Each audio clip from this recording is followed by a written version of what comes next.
I'm Andrew Sullivan, and this is Win the Day with James Whittaker. You're listening to Win the Day with James Whittaker. What we do in life echoes in eternity. Broadcasting from Los Angeles, California. Here's your host, James Whittaker. Let's go! Hey winners, welcome back to Win the Day. If this is your first time here, we sit down with some of the world's true change makers to give you all the tips, tools, and strategies to win the day every day. The quote for this episode comes from Horace Jackson Brown and says, "The best preparation for tomorrow is doing your best today." We've got a treat for you in this one. Joining me in the studio is Senior Chief Special Warfare Operator Andrew Sullivan. Andrew amassed almost 2 decades of service in the special operations community, including 12 combat deployments to Iraq, Afghanistan, and Africa. After 6 years at SEAL Team 2, Andrew joined the Naval Special Warfare Development Group. In an 11-year stint with DEVGRU, he conducted numerous missions pursuing high-value targets and conducting hostage rescue operations worldwide. Andrew's combat commendations include the Silver Star Medal, 2 Bronze Star Medals, the Purple Heart Medal, and numerous other joint and individual awards before he medically retired in 2020.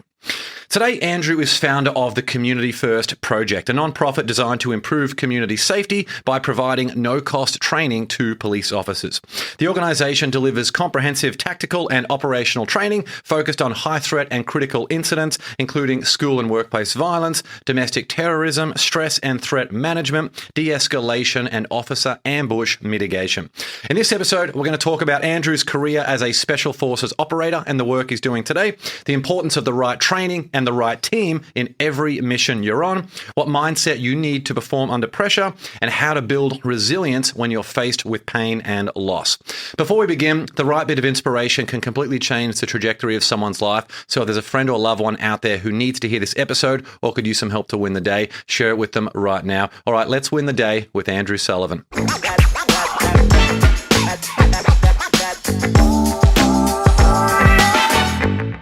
Sully, great to see you, mate. Thanks so much for coming on the show. Great to be here. I know we've been talking a while. It's glad to finally get out on the West Coast and sit down with you and chat. Absolutely. And thank you for your service as well, first of all. I know you've had an incredible career. You're doing so much work now in the nonprofit world to help people. So I really appreciate all the things you've done. I appreciate that. Thank you.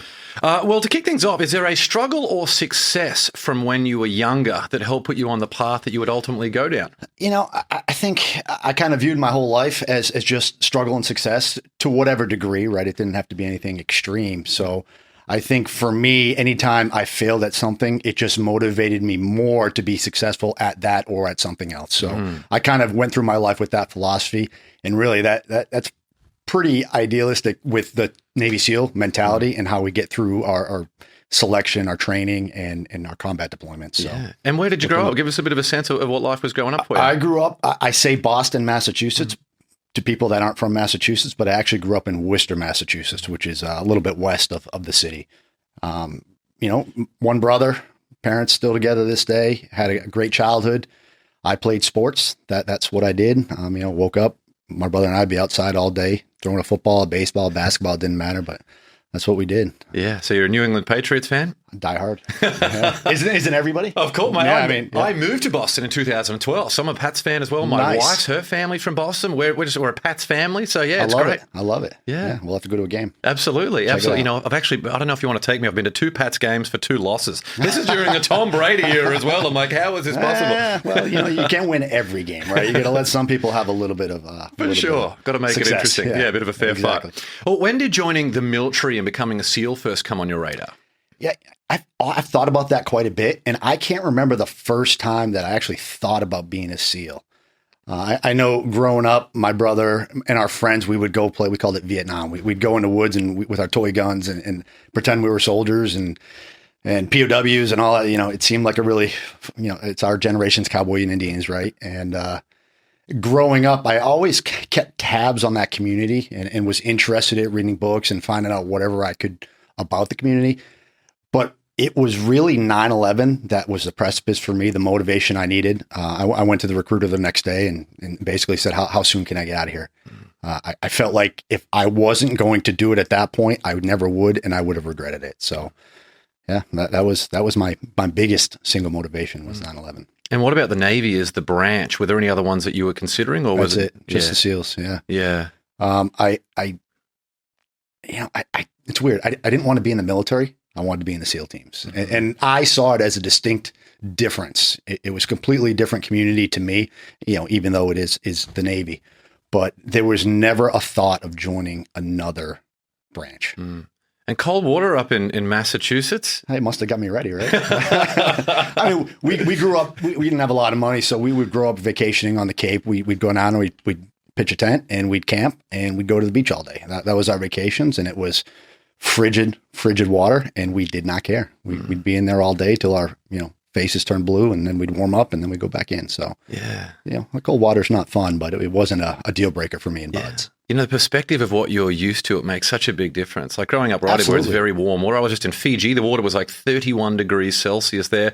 If you grow up where the water is like 8 degrees Celsius, it's just obviously it's very cold, but it's what you're used to, yeah. And at the end of the day, if you want something bad enough, you're willing to make those sacrifices and deal with some discomfort to, for the bigger picture. Yeah, for sure. When you went to Coronado, what was your first impression of buds, and how comfortable did you feel in your own ability relative to what you saw when you were looking around? It is, and not to age myself here, but it was such an unknown because we didn't have the technology. There wasn't Instagram, there wasn't YouTube, all this stuff where you could go on, you could find out everything you wanted about buds. There were one or two books that talked about it, and we all read them a bunch of times, trying to game the system. But ultimately, you got there; it was an unknown, and you just took it a day at a time. So I landed. I was scared because I didn't know what to expect. I wasn't scared that I wasn't going to make it. I just, it's a big decision in life, and I wanted to be successful. I wanted to do the best that I could. And for me, I'm a very calculated, strategic person. So not knowing what to expect from day to day was hard for me. But again, big picture, if you want something bad enough, you're willing to be uncomfortable and get it done. Absolutely. I think that's a good theme for the episode. Yeah. And how old were you at the time? And did you know anyone else who was going through it with you? I did not. I at one point in my life in high school, I had a neighbor that was a Navy SEAL, and I never really talked to him about it. I just knew that he was, and it was kind of, oh man, there he is, And so I went to buds. I met a couple guys in boot camp that were supposed to be going that ended up not making it. And then I went to our A school, which is our MOS. Back then you had to go get a job in the Navy. In the case that you didn't make it through buds, they'd send you to the fleet, and that's the job you would do. So I went to Virginia Beach, and I went to that school and met a couple guys that actually I'm still friends with to this day who were going to buds as well. And that kind of became my little group throughout buds. But once I got there, it was there was no amount of people that could have been there with me to really prepare me for what was going to happen. Yeah. So, and I mean that in a good way and a bad way. Yeah. The type of guys who go through Navy SEAL training, to me, just from the outside looking in, seem like the ones who wouldn't generally be very happy not making it and going back to the fleet afterwards. Is it a big motivator that once you're there to do everything you can to succeed in that training? I think it is. I was a little older going in, so I was 24 to answer your previous question. It's funny, and I've talked about this before. In 1 year is a huge difference in a program like that, physically and mentally. It's the 18-year-olds that tend to quit first just because they're not, their first experience being away from home is being wet and sandy for 8 months. And typically they don't, those are the first group. Second group is your older guys, 24 and up, because physically they tend to get injured. The body doesn't recover as well. And we're talking about maybe a 6-year gap in age there, but it makes a huge difference. So for me going out there at that age, it was tough getting up in the morning sometimes with the pain that you had to deal with because the body didn't recover the way it should have. Interesting. Yeah, I feel like with life experience too, people who, if I had been a father at like 22 or 23, very different than when I became a father at like 36, Yep. A lot more life experience to bring. I agree. And the mentality of the guys coming out there, I think everybody comes out with the same mentality. I don't think anybody goes out there thinking they're not going to make it. But at the end of the day, 70% of the guys that are there aren't going to make it. And, it's one of the biggest recruiting tools the Navy has is they man the fleet with buds dropouts, right? So you come in to do 6 years in special warfare or more, and you end up doing 4 to 6 years on a ship. And to me, if that's not motivation to be successful, I don't know what is. Yeah, absolutely. What is your focus when you're in buds? Are you trying to get the lay of the land? Are you trying to make friends with other people as quickly as possible? Are you trying to get to know the instructors a bit? What's the plan there? It's not hard to make friends with other people because you always want to suffer with a buddy. Nobody wants to suffer by themselves, and you do a lot of suffering in buds. So for me, it's just make it to the end of the day. I think when I get kids asking me for advice when they're going to buds, it's take everything one step at a time. If you start looking at the big picture, I have to do this for 8 more months or however long the time is, you are going to get overwhelmed. And that's when you start thinking negatively. If you have, I just need to make it to the end of this evolution, or I just have to make it to the end of the day. I just have to make it to Friday. And you take things sequentially, a step at a time. It's a lot easier to process and handle. So that was my mentality going in. Yeah, it's just chunking down that mission, isn't it? It's like, Is. if you want to win your life, it's how you focus on winning the day, which becomes a week, which becomes a month. Yes, absolutely. And a lot of guys come in, and I tell people there's not one thing about buds that a fit person couldn't do. It's the fact that you have to do it over and over and over again that makes it really difficult. And shout out to a good friend, Rich Davini, as well. Yeah. Rich mentioned when he was in buds, he looked around and he said that you just couldn't pick who were the guys who were going to make it through. Did you have a similar vibe in your class? Yeah, it's funny. One of the first guys to ring the bell was this championship triathlete. He was just a stud. He'd smoke us all on the runs and the swims. It was very impressive. But he quit before he even hit Hell Week. He was done. He's like, nope, this is not for me. So that kind of threw me for a little bit of a loop because you don't know why at the time they're quitting, because typically you don't see them again. They're just, they get them out of there. And so it is true to some degree. You look around and the guys that you think won't make it. And the guys that you think are going to make it, don't make it. So it's really hard to process. And the Navy spends a lot of money trying to figure out, because it would be so much easier if you could know the traits or the attributes that are going to get the guys through ahead of time before you put them in the selection course. It'd be much more efficient. For sure. It's impossible. And the bell moves with you, doesn't it? The bell to sort of quit. They will take that wherever you are. Oh yeah. They'll put it on the back of a truck and roll it around, and you'll be sitting in the cold water and they'll back the truck up to you so you can see the bell, and you're shaking, and they'll tell, hey, we'll finish as soon as someone rings the bell. And some people do. Yeah. Was there a moment during that training where you were like, oh my God, I'm in the thick of it now. Like, this is very, very difficult for me mentally?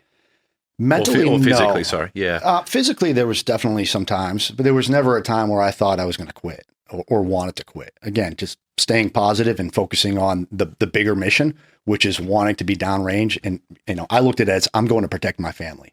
That's why I want to be here. That's why I want to go overseas. And the thought of quitting because I was cold or wet or sandy, it wasn't there.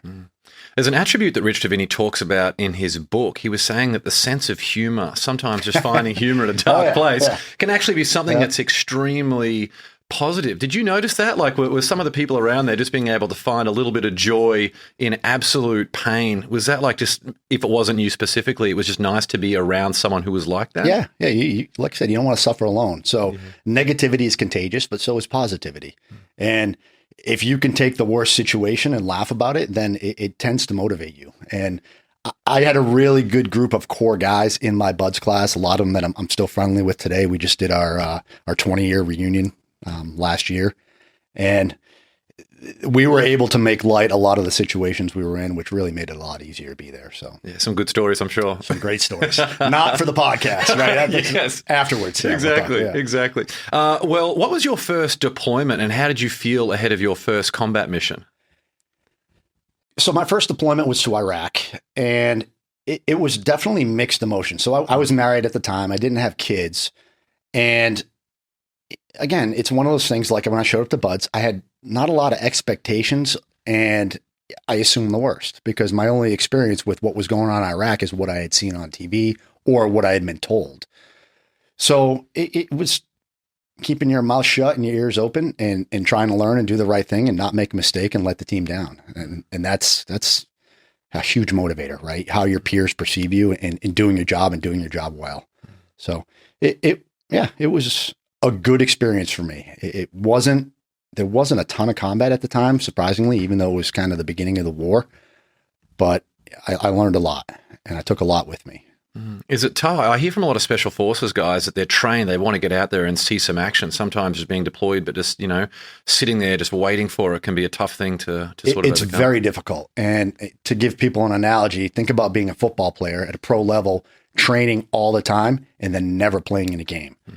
Not that anybody wants war. Our community, we don't want war, but we are prepared for war. And obviously we want to go do our job, not just because we're making a difference, but because application of our tactics and techniques help us refine them to make them better. And then that filters down into other levels of the military. So there's a lot in riding on what we do overseas. So we want to be there and we want to do our best. And for those who are deployed, is it tougher for them to have family and children and things back home, or does it give them a bit more of a sense of purpose in terms of the mission? To me, it's an individual thing. I know guys that when they go down range, they cut the family off. They talk to them every couple of weeks. It's just really difficult for them to be in that situation, knowing they have their family, their kids, their wife back home. I typically wasn't that way. I liked having the support, and I was married for a few deployments before I ended up getting divorced. And my wife was supportive. We talked almost every day, every chance we had the opportunity. I always get the care packages, which is very motivating, right? To get that from home, and getting the updates on the family. We didn't have, I think maybe MySpace had just come out or something, to date myself. So there wasn't the ability to track what was going on in the real world with your family the way there is now just by social media. So, it was important to me to have that at the time, and it meant a lot to me. The amount of work that she put in to keep me in touch with the reality back home. Did you feel an element of culture shock going into some of these different countries? Yeah, I wouldn't call it culture shock. I love to travel, and I love seeing some of the best places I've been have been war zones. Surprisingly, because some of these countries, thousands of years, they haven't really changed that much. And seeing the history to me is very impressive. And some of the best stories that I have now and the best memories I have now are from war zones, but not war related, if that makes sense. Of course, yeah. It's funny, you can travel to some of these countries where they don't have much, yet they can be some of the happiest people in the world. Absolutely, yeah. We call them dirt farmers, right? They wake up to farm and that's it for their entire lives. And it's a rough life, and the life expectancy is short. They don't have the medical care or the FDA restrictions on food that we have. So they age quickly, and man, I couldn't imagine living like that. But to see how happy they are, they're doing something right. There's that difference in perspective and gratitude when you come back here and, other people who come back here after serving in the military, and you see people over here so ungrateful without any context of how lucky they have it living in America or Australia. Is it frustrating, or you just understand the sort of human psyche a bit? Exactly. Human psyche, right? We have a saying in the teams, if you're not bitching, you're not happy, right? So, but there's a difference between complaining and not trying to solve the problem, complaining to complain or complaining to make a difference, and coming up with ways to resolve issues. So I think have a little bit more tolerance towards it. I see it overseas too. It is human nature in many ways to want to complain about things, but it can be frustrating also, especially when it's something that you're passionate about. Like for me, law enforcement, to watch people complain and not offer solutions to fix the problem. Yeah. And there's a level of expectations as well, isn't there? If you think you're staying at some fancy hotel or you're flying business class, you naturally raise the standards of what you believe is going to happen. Absolutely. Whereas if you're traveling economy, especially with young kids, you're like, I know this is going to be hell, and it meets expectations. Yeah. And, I spoil myself a little bit more in my age as I get older, and I have a hard time being comfortable just because of all the injuries and the pain. So, if I want to upgrade myself to business class or first class, and I'll catch myself thinking, man, well, that's not right. I don't like this food or whatever. And I'm like, knock it off. Right? You just be happy that you're here and deal with it, and understand that these people are having a hard time too. And I know the travel industry is taking some heavies lately, just with the way that, if nothing else, that like the delays and the cancellation of flights. So it's sometimes you have to put the shoe on the other foot and look at their perspective and how hard they have it too. Yeah, for sure. Did you have any pre-combat rituals, or is there anything that you observed that you saw some other guys do that was pretty interesting? A lot of people do. Nothing really that sticks out. I didn't have any pre-combat rituals. Which is funny because playing sports, I always had my rituals, whenever I go up to bat, playing baseball or wearing the same equipment, the same clothes. But yeah, not really. I know it seems weird. In hindsight, I'm kind of weirded out by it too, because I feel like I should have. Yeah. I put this one out to the Win the Day community, and there was a question that came back. It was obviously the nature of the work that you're in is doing some difficult things to keep people at home safe. Yeah. How do you prepare your body, mind, and spirit for violence? So, it's hard to talk about that without talking about PTSD, right? And veteran suicide, PTSD, it is a huge issue right now. even in our community. However, I do think our community is much better either equipped or prepared to handle that. And I don't know if that's a result of the screening and the way that we eliminate guys from our community by having a selection process, so that we're actually taking guys that already have the attributes that make us better equipped to handle it, or if it's the training we do and the constant deployments that actually desensitize us to be able to handle it better. At the end of the day, there are guys that can and cannot handle it. Typically, our community is on the side of it's part of our job. And this is going to sound weird. I've never lost a second of sleep over someone I've killed, but I've lost months of my life of sleep over people that I didn't shoot, right? Because what if that person then went on to take an American life because I didn't take that shot? But at the end of the days, we have rules of engagement that say, pretty clearly whether or not you can or can't do it. And you have to make that decision in the moment, whether it's justified. So it's a difficult process for anybody to understand who hasn't been there. And it's probably an even more difficult process for me to explain it to people that haven't done it or seen it. But there is a community-based approach to that, where you're surrounded by like-minded people who are doing the same job in the same situation, that somehow makes it easier to deal with some of those things. Yeah, and the stakes are so high, isn't it? Like in that, like not to mention just all the loud noises, the fog of war.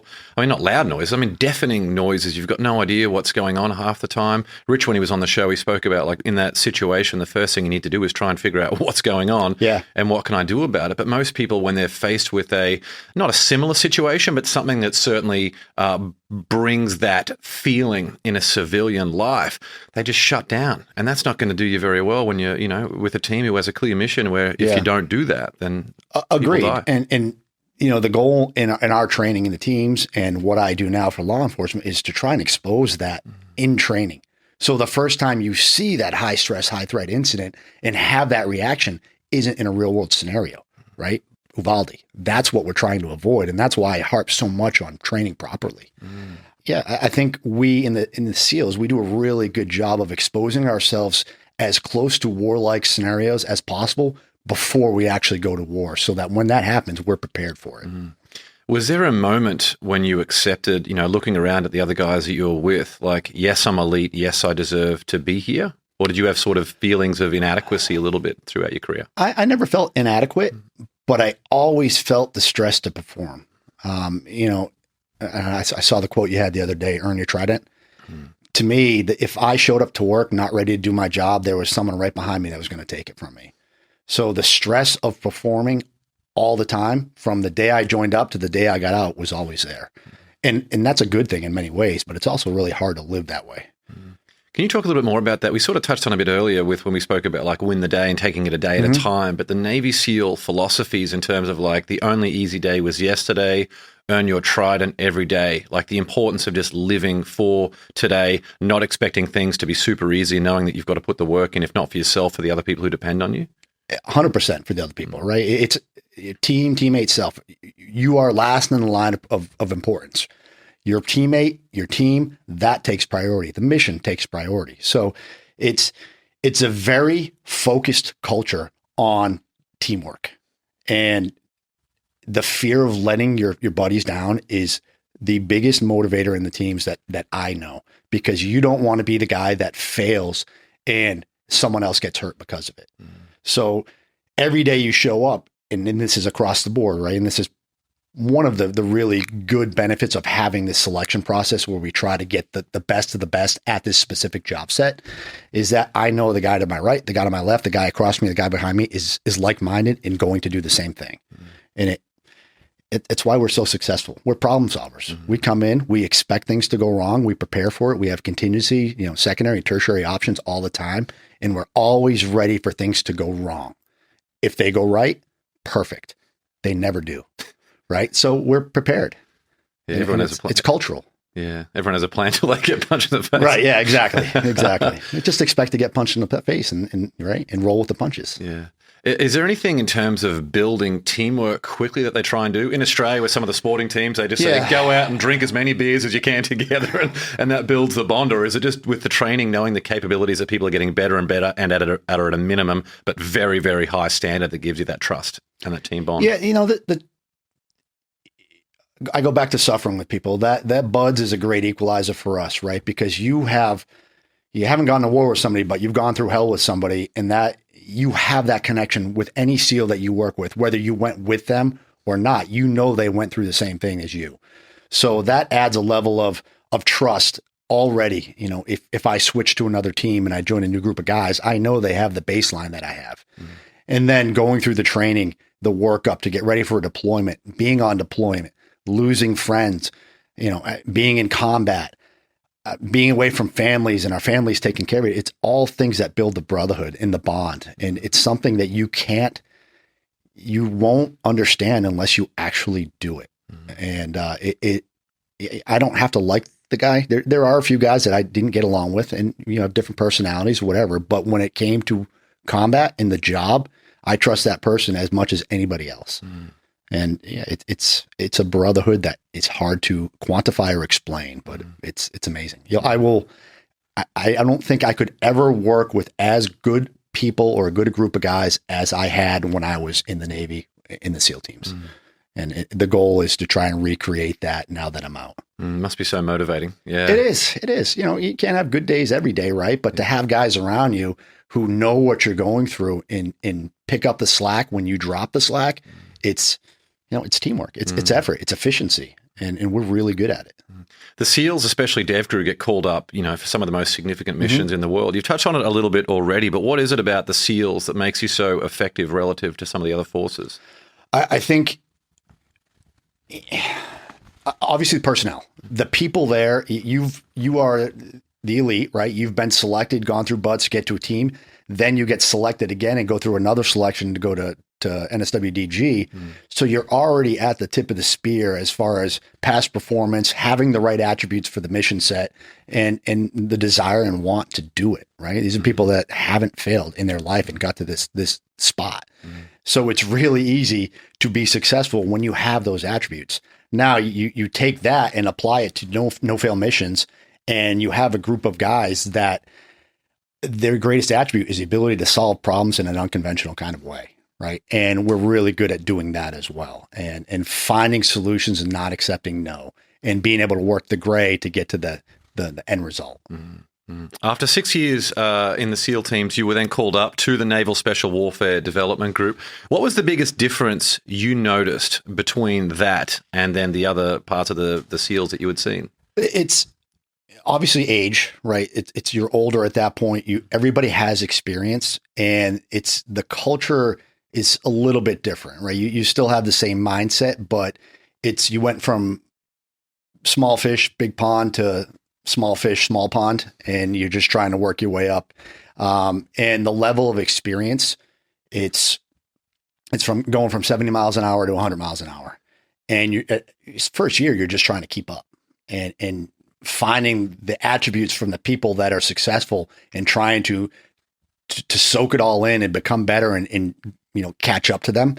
But it's a little overwhelming getting there and seeing the level of talent and knowing that you're there and you belong there and you've been selected to be there.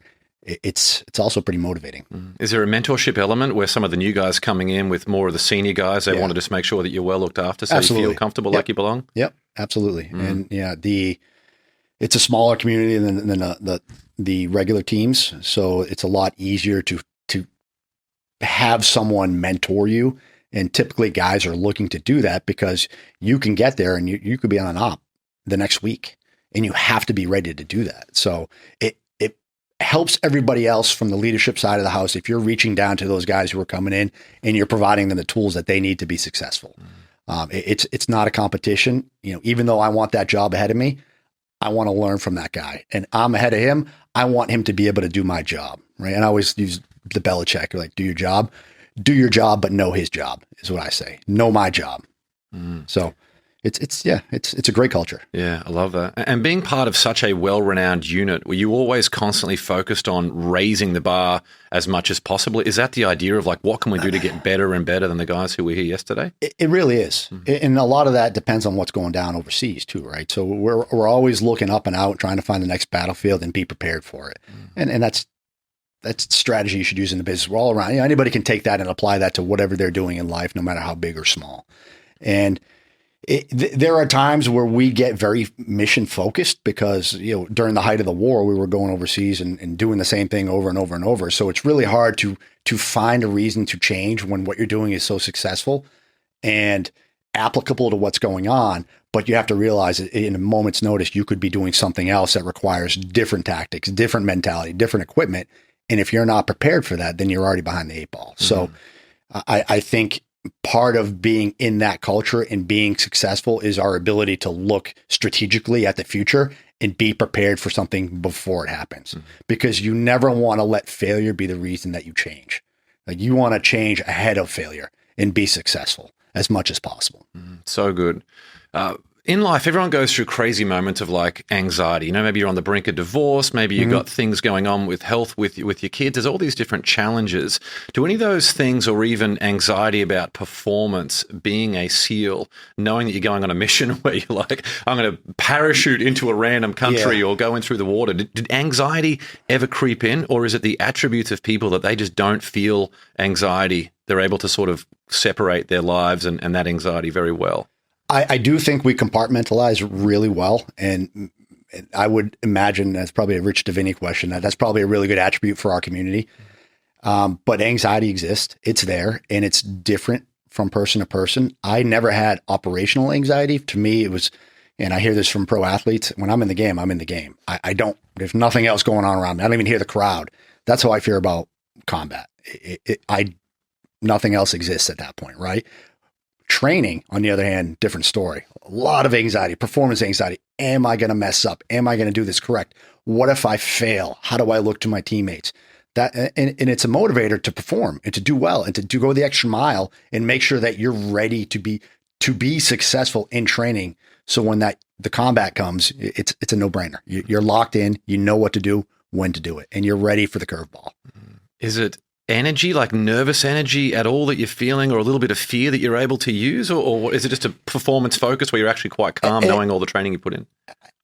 There's fear.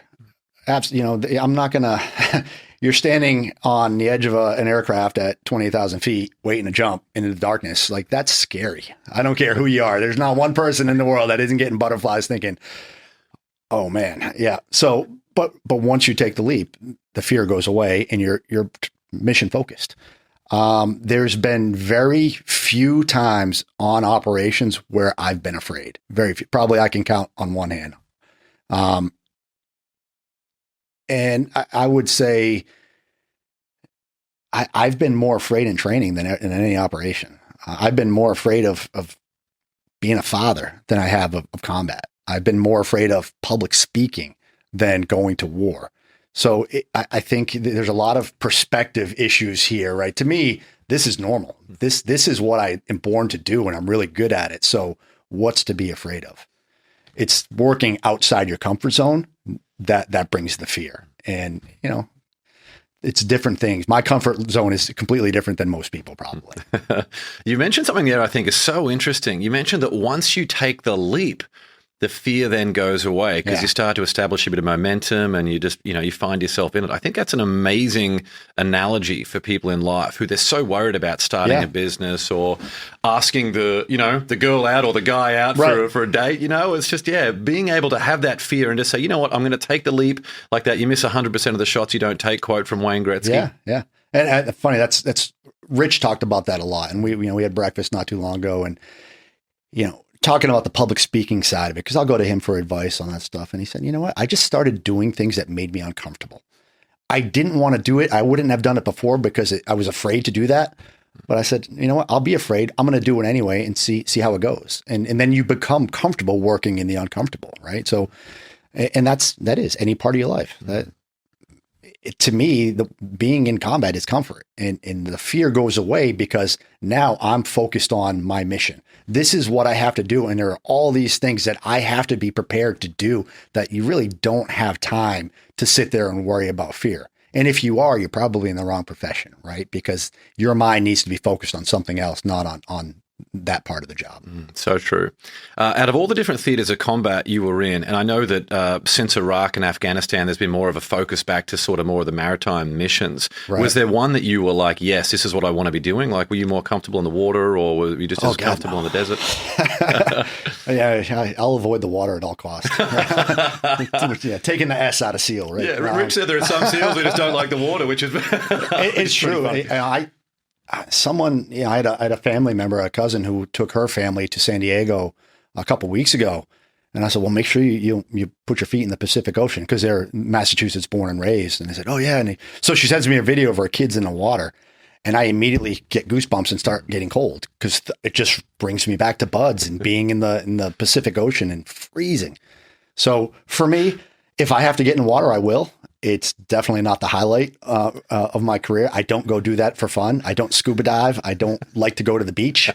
I will if my kids want to go, but I'll limit my time in the water. So, I joined at a great time to be a SEAL because, I joined to go make a difference, to protect my family, to protect my friends, to protect my community, which means going to war and fighting for our country and for my family. And I did that for almost 2 decades.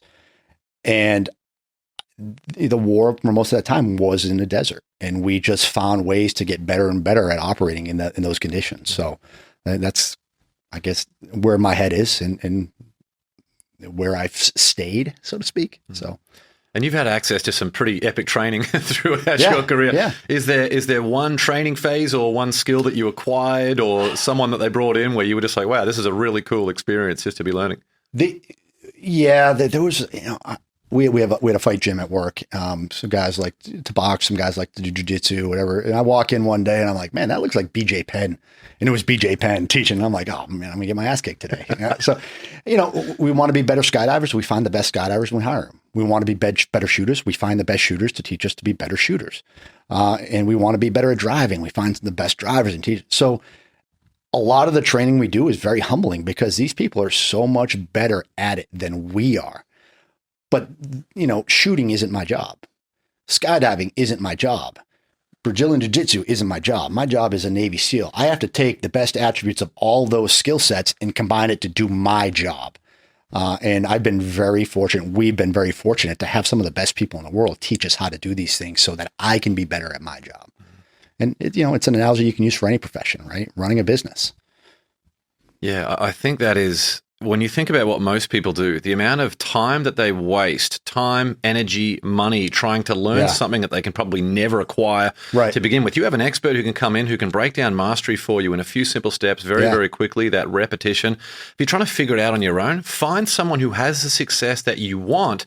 Just get them to tell you what to do. It's such a simple route to success. But people are afraid to ask for help sometimes. And I know that happens a lot. I've done it. It's been me. It's been my community because you never failed. You're at the tip of the spear. It's almost humbling, or you're worried about how you're going to be looked at by asking for help. But once you break through that barrier and put yourself over, become vulnerable and get that help, you realize how invaluable it is. One of the things I wish I learned a little bit younger. I've heard it's an interesting mindset battle for some people going into their last combat mission. Did you feel a bit of a difference in terms of your first and your last combat mission? Yeah. I don't know that I would look at it. It sounds very negative the way you put it. I don't think I would look at it that way. Mm-hmm. To me, my first mission was like looking through toilet paper tubes, right? The tunnel vision, what's going to happen, who's going to shoot at me, what if I have to shoot something, and all these things, all the unknown. By the end, it was big picture. I saw everything, right? And I was in a leadership position and I had people on the battlefield. It was completely different for the better. And it was comfortable. And it was, I felt like going from the junior guy to one of the senior guys, I had so much faith, hate, and trust in the people that I worked next to that it was natural, and it was a great experience for me. That last mission, at the time I didn't know it was going to be my last mission, but it was, and I don't regret any of it. It's a profession you obviously can't do forever, as you mentioned. It's a bit of a young man's game. Yeah. You still did it for almost 20 years. Were you ready to hang up the boots at that time? You knew it was sort of time, or is there always an element of you, like Tom Brady coming back? It's a hard thing to do. Boxers as well. Physically, mentally, I was still ready. Physically, there were days where I couldn't get out of bed. It would take me an hour just to stand up. And I hunched over, walk over, grab my pills, take a bunch of pills, go lay back down until I started to relax. And then I would get back up and start my day. And, the job wasn't helping with that side of my life. So on a quality of lifetime, being able to pick my kids up and give them piggyback rides because I'm not hurting, that was a significant motivator to hang the boots up. At the end of the day, there's this huge feeling that you're letting your team down by retiring. And, maybe it's because we were a little arrogant, but there was a point where I was like, well, if I leave, who's going to lead, right? Who's going to be that guy? And I know in my heart that my guys are trained well enough that any one of them could step up and do my job, right? It's not that hard. That's what they're supposed to be able to do. But in my head, I didn't want that. I wanted to be irreplaceable, and none of us is irreplaceable. As soon as you step off the train, it's gone. You're in the rear view. So when I did leave, my time as team leader was up, and I stepped off the train and was starting to prepare for retirement, a mission came down the pipe, and this was weeks. And I'm like, well, they're going to call me any minute because they need me. I just left. They need me there.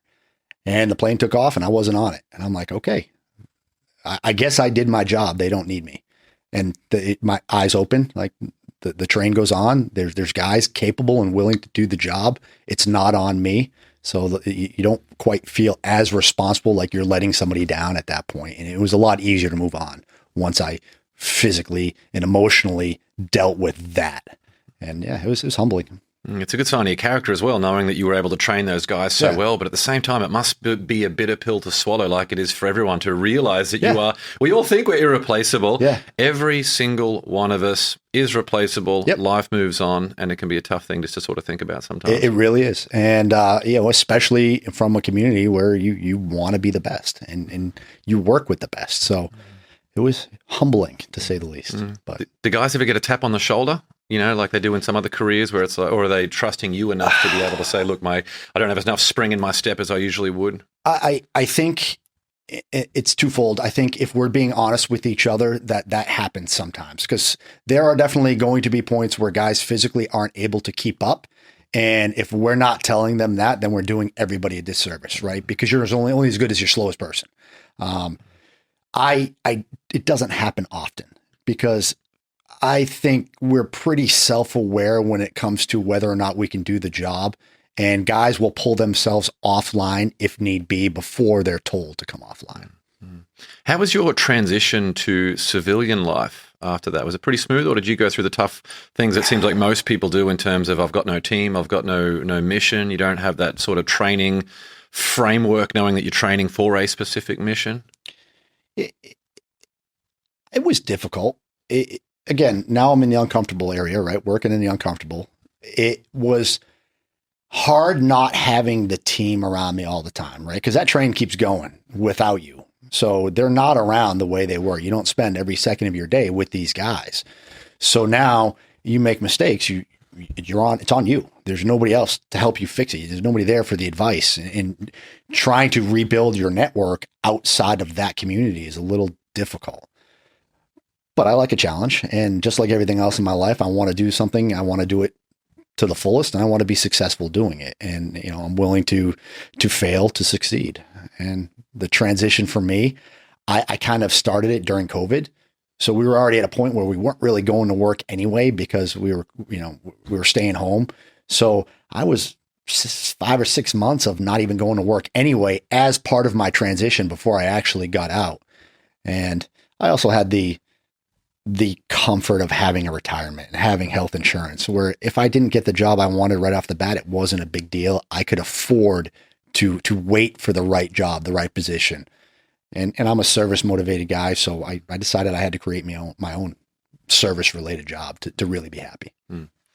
Was there a structured process that you went through in terms of like goal setting for that new life that you had that obviously eventually led to Community First Project? Were you saying, cool, here is a mission of what I want to do now. Here are the people I need to bring in. Here are the steps I need to sort of reverse engineer what was happening. What was that process for you to be able to set goals in your civilian life? There really wasn't. So, in hindsight, I wasn't as prepared as I thought I was to get out. And it really boils down to me not knowing what I wanted to do.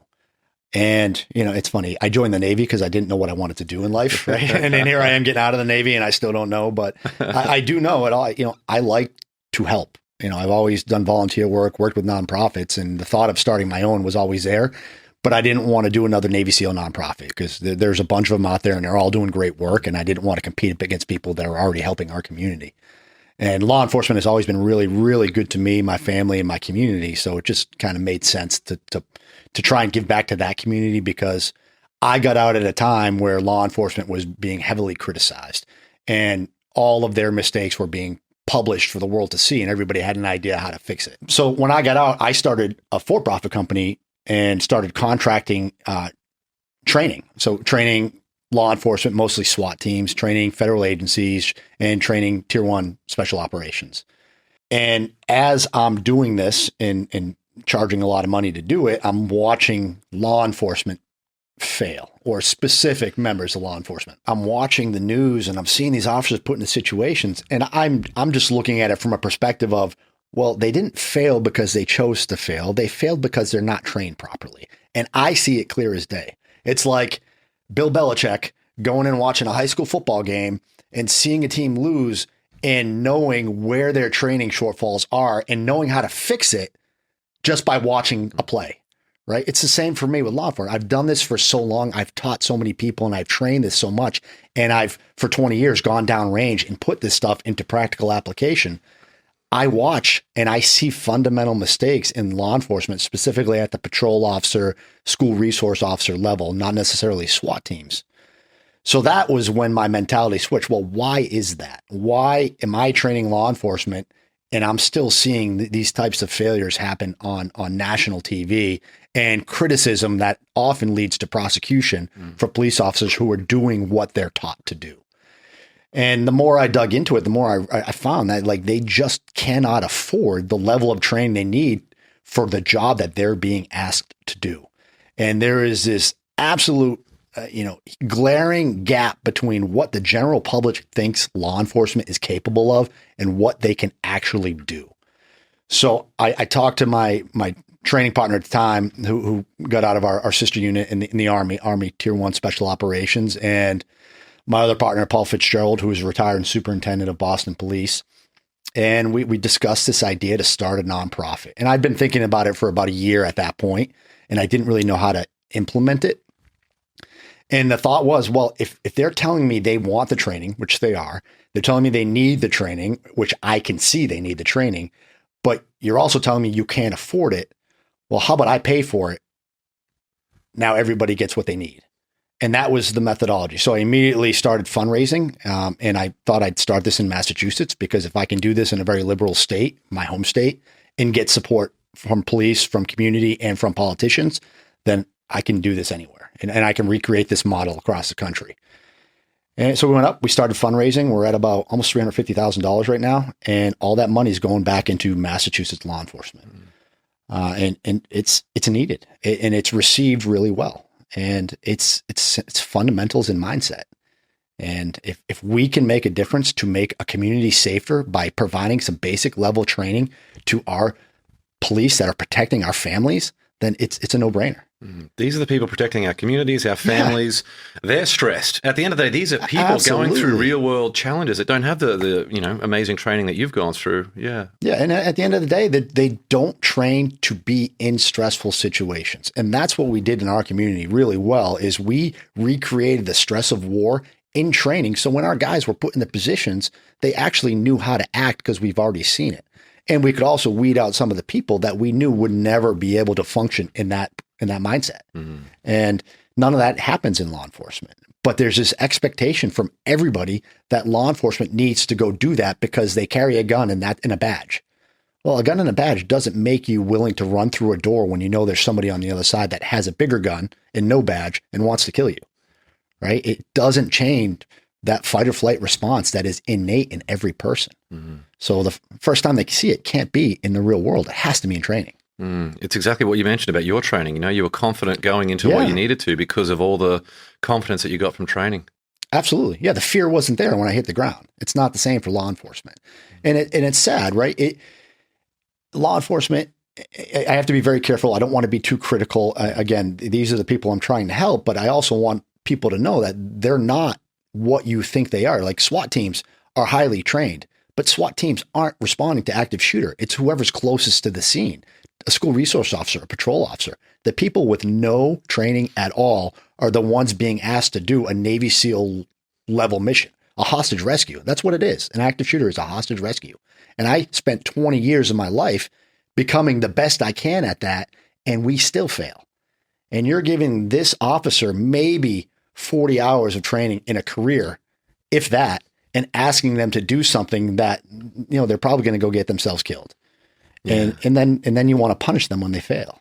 They might be confident thinking, hey, if I was to face that situation, I'd be okay. But hey, when the bullets start flying, people start running. Right. Nobody wants to say, yeah, there's no way I could do that. Right. Everybody says they can do it. But push comes to shove, you don't know until you're in that situation. Yeah. I'm sure the Uvalde police ahead of time didn't go in that situation thinking, nope, I wouldn't go through that door. Probably every one of them thought they would. But the calamity of events that happened, paralysis by analysis, nobody wanted to take charge. Nobody led the way, like in Nashville. And what happened was nothing happened and kids died. And it's unfortunate. I watched that. I watched the video. I see what's going on. And so much of what happened could have been exposed with proper training. And it wasn't. It was exposed in a real world situation where lives were lost. I want to fix that. Yeah.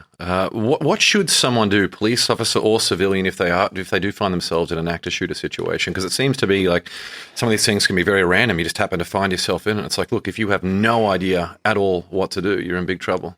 Probably not something I can explain here in a second, right? And I have to be very careful about what I put out there because each department will have SOPs. So there's no blanket statement I can say to any one law enforcement that's going to be, transferable between departments, which is kind of part of the problem as well. But pretty much the overwhelming majority of a consensus right now is that you have to attack that problem. If you hear gunfire, you have to go to gunfire, right? If it's a school, if it's a place of work, if it's a business, if you're the law enforcement personnel that is on scene, you have to move to the sound of fire. That's the requirement. And typically that's what I'm hearing across the country in the departments that I've been working with. And that's what they're training to. They're just not doing it, in my opinion, correctly or enough. Yeah. And should a civilian just call 911 and just flee the scene as quick as they can? Again, if it were my kid's school, I'm not fleeing the scene, right?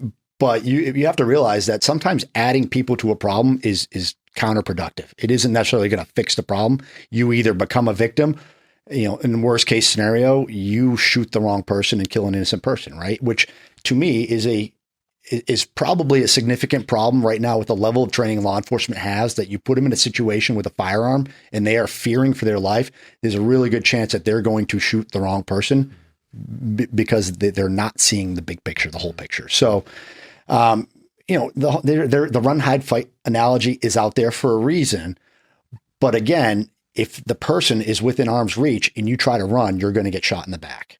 So it's hard to give a blanket statement. There are, acronyms out there, the run, hide, fight, things like that we teach and put out. But at the end of the day, it's hard to say unless you're in a situation what you need to do. But if you're trying to save your own life and you are face to face with the gunman, you cannot run away at that point. Your chance to run is gone. If you hear gunfire away from there, then maybe run away, assess the scene. So if you do see law enforcement, now you have a picture that you can help them build because, we discussed earlier when you're talking about riches, a lot of times building that picture is the hardest thing to do when you're in combat, right? So if as a civilian you can help build that picture for law enforcement showing up to scene, by all means do it. But don't do it at the risk of your own safety. Yeah. And the time to prepare is yesterday, not when you're faced with the situation. Hope is a terrible strategy, right? And we see a lot of hope being used as our primary strategy in this type of situation. Yeah. At the end of the day, this is such a minute part of the job of law enforcement, but the repercussions are probably the most significant. And in law enforcement, they prioritize training to what they do the most. And it's not active shooter, right? Because it's a once in a career type thing, if at all. So we hope it doesn't happen to us, and we train for the things that we know will happen to us. Or they train on the job, which is how they get most of their training. Mm-hmm. But you can't train on the job for something that doesn't happen every day or at all. Mm-hmm. So it's a tough time right now because information is so readily accessible, and everybody wants to watch video and critique performance, especially in life or death situations, without a working understanding of how to perform in that situation. And it's pretty tragic. Not to mention that information can be manipulated. You can change context, 100%. Angles. There are some things that the news has done where they zoom in. Yeah. When zooming out, you don't see the big picture. Yeah, exactly. Well, never let the truth get in the way of a good story. Right? Yeah, that's right. That's right. I was in Boston when the Boston Marathon bombing was on. I was studying over there. I mean, that's crazy. Talk about the response that law enforcement would require. If that is a type of thing that could potentially happen in your town. My girlfriend at the time, who was from Australia as well, was running in the Boston Marathon. I was doing a university project, and you just get a phone call to hear what's going on. The whole city was shut down. They were talking about bringing out gas masks to everyone who was around because they thought there were bombs and all these things going on everywhere. No one had any idea what was going on. It was a crazy time. But during those crazy situations, we need people who need the right training to be able to step up and depend on that. That's why I think the work that you're doing is so important. I couldn't agree more. And as we scale, as we grow, that becomes a big part of what we want to do. And pushing law enforcement to integrate with other departments and cross-train is a big part of my messaging because it doesn't happen. And something like the marathon bombing is a prime example. The Pulse nightclub shooting in Florida, where law enforcement from different communities end up on the same scene and don't know how to integrate. Who's in charge? Who's taking lead? Who's doing this? I don't know your tactics. You don't know my tactics. How do we do this together? And there's time and it's inefficient. There's time lost when you need to be as quick as possible to end this situation. And, the marathon, I don't know if you've watched the documentary on it. It's scary. Yeah. The response was scary. They were so unprepared. And I hate to say it, but, across the country, that is the level of preparation right now that the majority of police departments, communities, states have to respond to an act of terror. And it's terrible that we have to wait for those events to try and make changes in how we act, which I talked about that earlier in our community. We're really good at predictive threat analysis and trying to be ready for something that hasn't happened yet. And I think we're failing, our people by not better preparing for these types of situations. And there's a statistic on your website that you mention, which I think is the most damning statistic. More officers die from suicide than they do in the line of duty. I mean, that is just crazy knowing that that's a real thing. Yeah, I come from a community, the veteran community with 22 suicides a day. It is a systemic problem that we face. And I advocate as much as I can, and I try and volunteer and help as much I can in veteran advocacy programs that deal with veteran suicide and mental health and TBI and PTSD. And when I started working with law enforcement in the capacity of the nonprofit and talking to people and asking where they need help, the number one answer I got was mental health in law enforcement. And it makes total sense, right? The job that they're doing and the crimes that they're seeing and the things that they're seeing now, coupled with the part of the country that is condemning their behavior and their actions is so demotivating and demoralizing that it's no wonder that they're having the crisis that they're having right now. And, my response to that was, okay, how can I help? And what I started doing, I do it as part of the nonprofit, but it doesn't cost me any money to do this. It's an advocacy thing is when I have an officer who is either involved in an OIS, meaning had to shoot somebody or been shot, I pair them up with someone from my community who's been in a similar situation, whether they've been shot or had to shoot somebody, just for some peer counseling. It's not clinical in any way, but it's, hey, I've been there. This is how I made it through this situation. Here's what I suggest you do.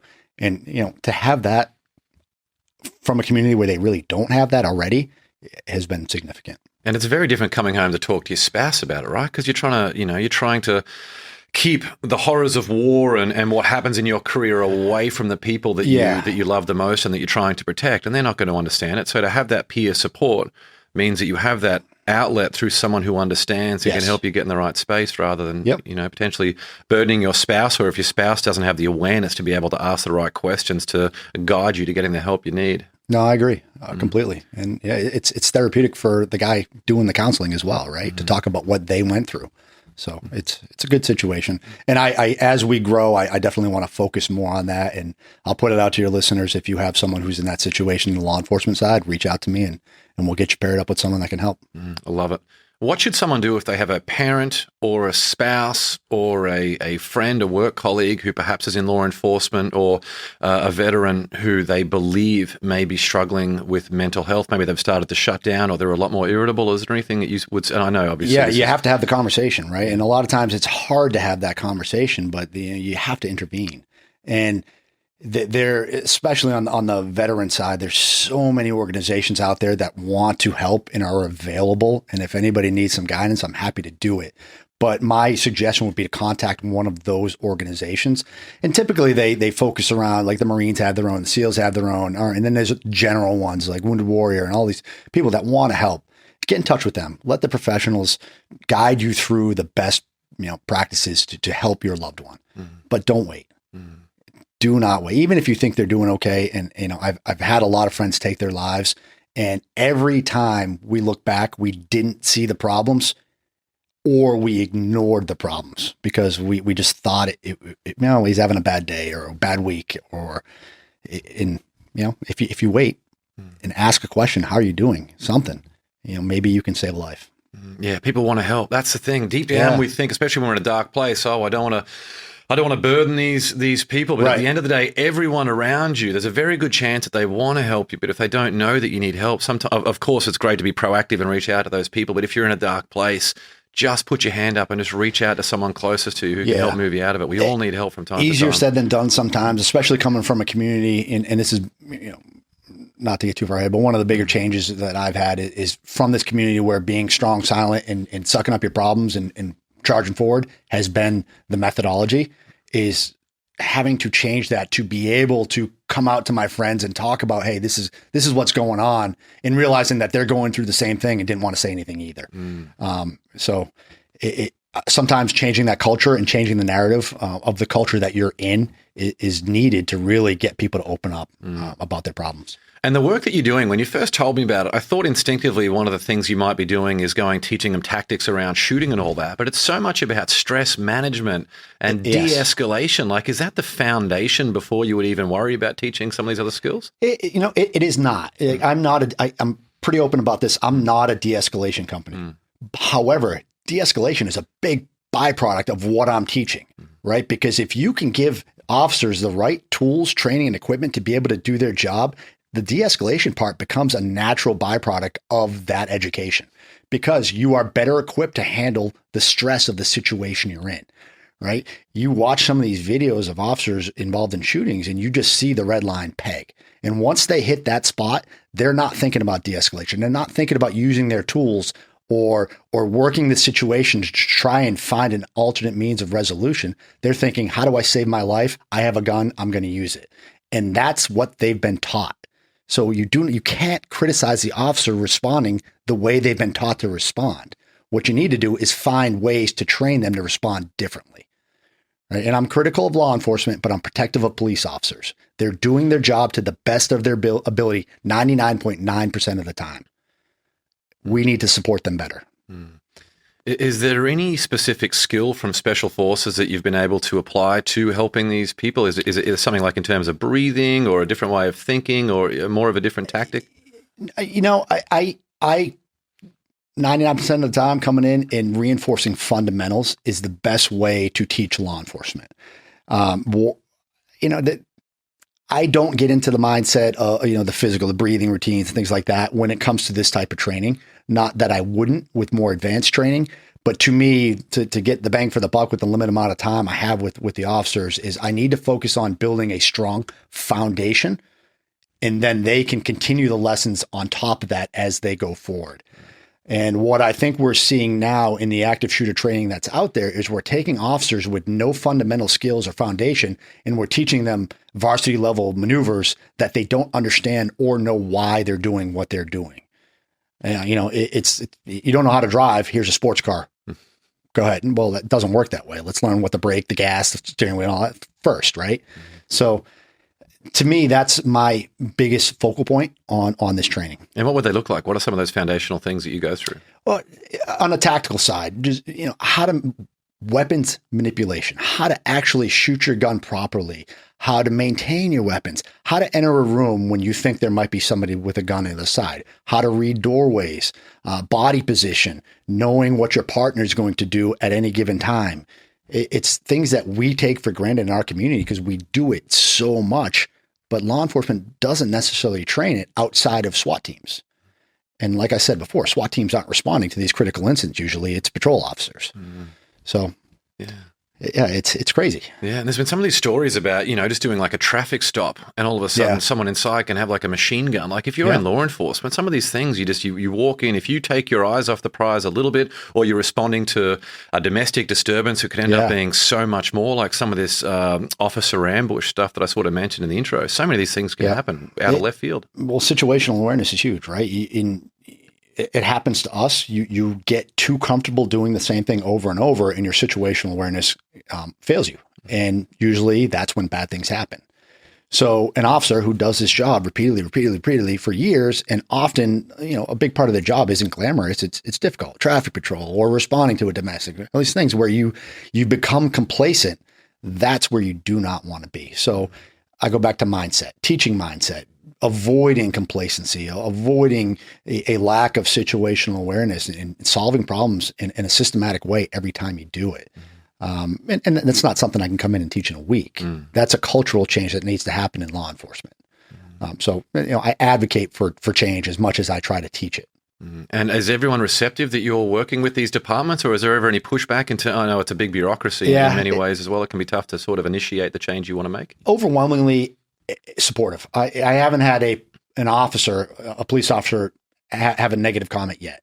And that thing's hard to argue with your resume as well. Right. You're coming in here to help with the best of intentions and great experience. Exactly. You're going to get this for free. Nobody gets this for free, right? And you're getting it for free as a patrol officer. And typically SWAT teams are paying a lot of money to bring someone with my resume in to come teach them tactics. And you as a patrol officer are getting it, and SWAT teams around the country are like, wait a second, why are they getting it? So I have people at the senior level question me coming in, questioning my motives for coming in, never questioning my skill level or expertise. And what I'll often do is I'll come in and observe training for a day or two without being part of the training and sit down with those people afterwards and say, hey, here's what I see and here's how I would fix it. Because at the end of the day, I don't have time to come in and teach them a new tactic, new curriculum. I take what they already have and I try to shape it and make it a little bit better so it's easier for them to teach it to the rest of the people that I don't have in the room. And, some people, for whatever reason, get very protective of what they teach or what they do and don't want outside people seeing it. I've only had one department flat out tell me no, and it was a very liberal state that didn't want Navy SEALs teaching cops. That was it. And they just flat out said no. I was like, well, it's free, right? And they said, yeah. They just didn't have the appetite for it. And that's their decision. And I'll go somewhere else. And if they want me to come back there, all I have to do is ask, and 100% I'll be there in a heartbeat. I'm apolitical. I don't care what side of the aisle you're on. Community safety is everybody's problem. Let's fix it together. That's how I feel. So overwhelming support, though. From everybody. There's some other statistics from your website. 33 states have no requirement for de-escalation of force training. Only 39% of agencies require conflict management training. Only 1% of the NYPD budget went towards training officers, which is like...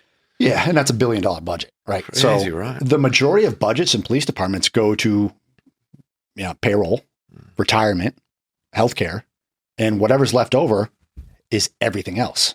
right? But that's a big budget, right? So that's why a lot of departments will pay overtime instead of hiring more people, because they save money in the long run by paying an officer overtime than having to pay another retirement, another, healthcare, whatever. And all you're doing is overworking your people and giving them less time to train, less time with their family, and you're asking them to do stuff on their off time when they just work 78 hours a week. It's not a good system right now. Yeah. And there's a lot of these incidents that are happening on campus, like at universities, attributed to escalations of disputes. And I never really thought about that. In my head, I always thought it was like a mental health thing where someone has decided that sort of today is the day and, they've got their manifesto and all those different things. But what are you doing to prevent and better manage some of those on-campus active shooter incidents? So I don't necessarily do any preemptive training, right? So I am response training. I am teaching people when the situation happens, here's how we can better respond to end this situation. That being said, we have a mental health crisis in this country right now. Absolutely. And something needs to change. I don't have the answer for that. So I'm not even going to try and fix that problem.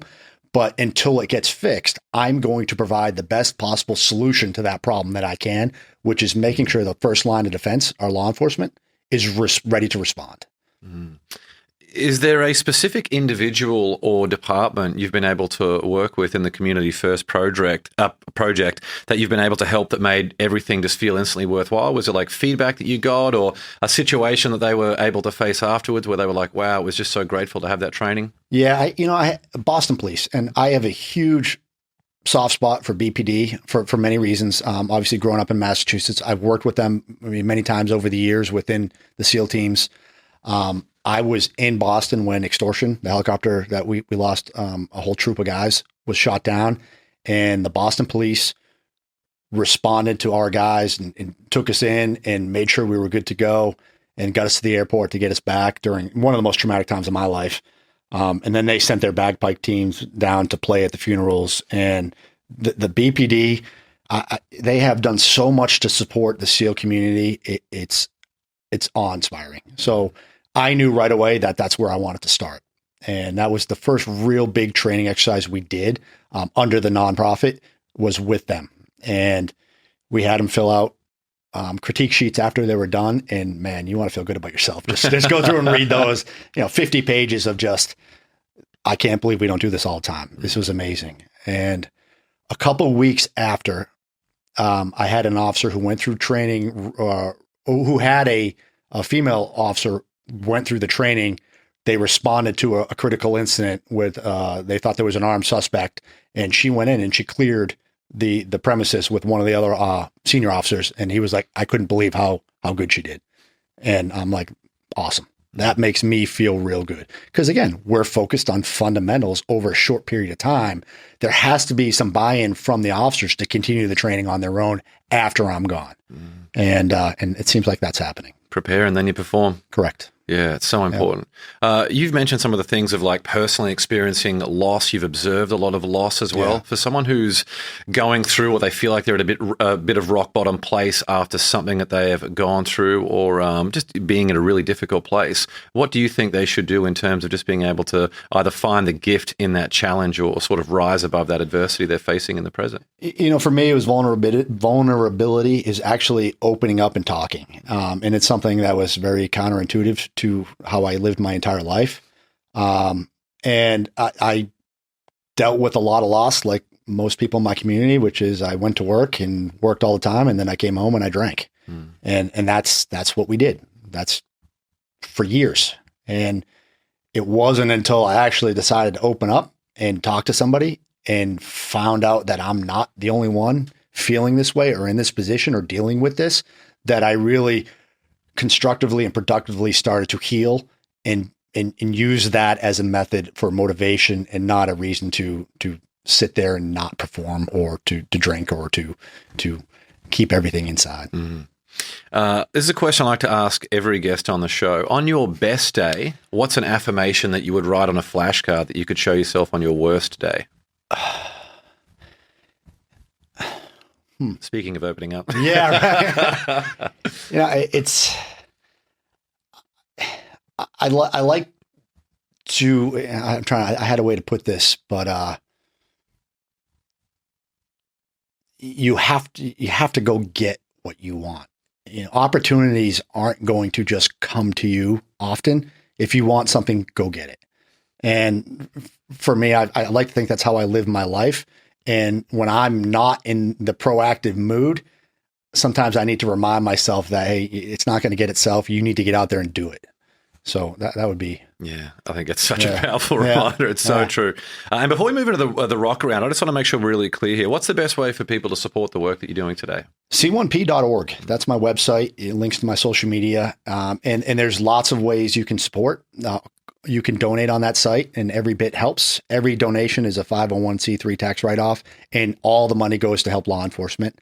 We always are looking for corporate sponsorship. So if you're a company that wants to prioritize community safety and want our help, then let's talk about it. And law enforcement. If you're in law enforcement listening to this and you have questions or you need help, whether I come down and train you or we just talk about something on the phone or a video conference, then reach out to me. Shoot me an email and we'll do it.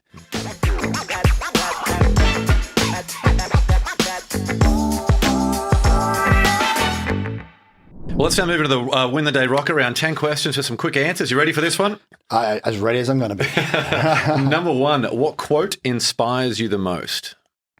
We don't rise to the level of expectation. We fall to the level of our training. I almost put that as the quote for this episode. It's so applicable. Yeah. It really is. And that's what we're seeing right now. Yeah, so true. Number two, morning coffee or evening wine? Morning and evening coffee. I'm a coffee guy, not a wine guy. Number three, what's one bit of advice you would give your 18-year-old self? What we were just talking about, go find the change, find the opportunities. Don't wait for the opportunities. Number four, what book do you gift the most? So my uncle's an author, a novelist. So Louisiana Power and Light by John Dufresne. Awesome. And is there a book that contributed most to the mindset you have today? I would say no. I'm not a big fan of the Navy SEAL books. So that being said, I definitely read, Dick Marchenko and all those, before I came in. So, I don't think mindset for me came from a book. I think it came from my career and the people around me. I hear from the SEAL guys, it's hard to watch movies and TV shows as well. Hey, 100% different perspective. It's like a cop watching a cop show. It's entertainment. Number five, was there a vulnerability you once hid within that became your superpower? I think it was being vulnerable in general, right? Not wanting to talk about how I felt and my problems. Restricted me from being as successful as I could. So once I decided, I'm going to open up and find people I trust to talk to, then it made life a lot easier. Number six, what's one thing you've learned about failure? For me, is trying to stay ahead of failure is always a better option than waiting for failure, right? If you wait to fail to make changes, then you never change unless you fail. So you got to stay ahead of it. So good. One of the best responses we've had for that. That's awesome.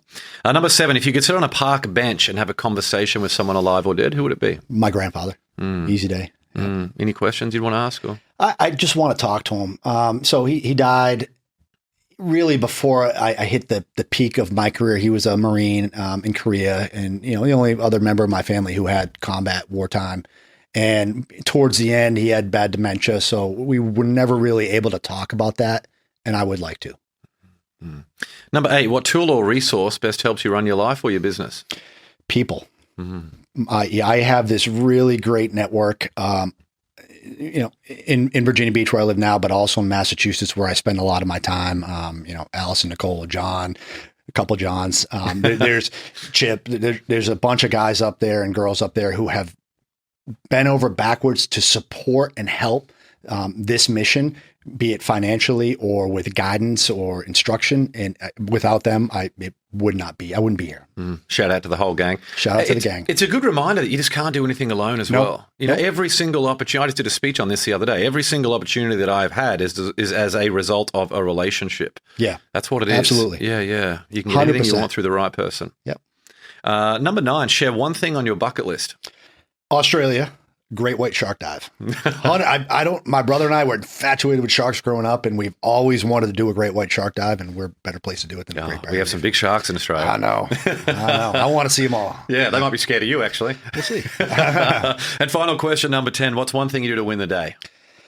I treat every day, earn your trident, right? I wake up every day and think if I don't do my job, there's somebody ready to do it for me, so I'm going to perform. Well, to support the incredible work that Andrew Sullivan and the Community First Project are doing, follow them on Instagram at community_first_project and visit their website, c1p.org. Again, all that and more will be linked in the show notes. Sully, thanks so much for coming on the show. I appreciate you having me. This was great. Thank you. Thanks for joining me on another episode of the Win the Day podcast. We want to hear your thoughts on what we covered today, so drop a comment on the YouTube version of this episode with your favorite takeaway, any questions you have, or what actions you'll be taking as a result of what was shared in this episode. And if you found value in the Win the Day podcast, leave a 5-star rating on Spotify and Apple Podcasts. You'll find a link to both of those in the show notes. It'll only take you a few seconds, and more ratings really helps other people discover the show so they can get the mindset upgrade they need, and we can bring more winners into the Win the Day movement. That's all for this episode. Get out there and win the day. Until next time, onwards and upwards, always.